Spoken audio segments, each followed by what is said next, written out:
ওরিদ হ্রদ ইউরোপের প্রাচীনতম হ্রদগুলোর একটি। উত্তর মেসিডোনিয়া ও আলবেনিয়া সীমান্ত জুড়ে বিস্তৃত এই হ্রদ শুধু প্রাকৃতিক ঐতিহ্য নয়, এটি ইউনেস্কো ঘোষিত একটি গুরুত্বপূর্ণ বিশ্ব ঐতিহ্য এলাকা। কিন্তু আজ সেই মর্যাদা হুমকির মুখে।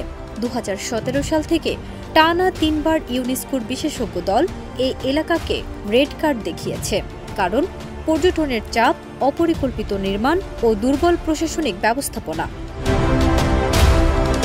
সরকারের উদাসীনতা ও ব্যর্থ নীতির কারণে আমাদের ঐতিহ্য ধ্বংস হচ্ছে, ইউনেস্কোর নির্দেশনাগুলো কার্যকর হচ্ছে না।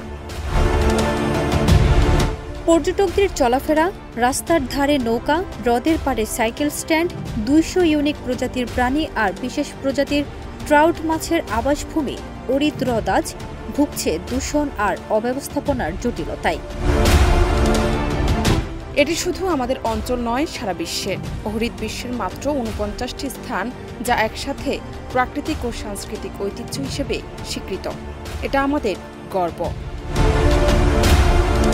মেয়র কিরিল পেচাকভ বলছেন, স্থানীয় সরকার ইউনেস্কোর পরামর্শ বাস্তবায়নে আগ্রহী। তবে সমস্যা শুধু একদেশীয় নয়, প্রতিবেশী আলবেনিয়াও সংকটের অংশ।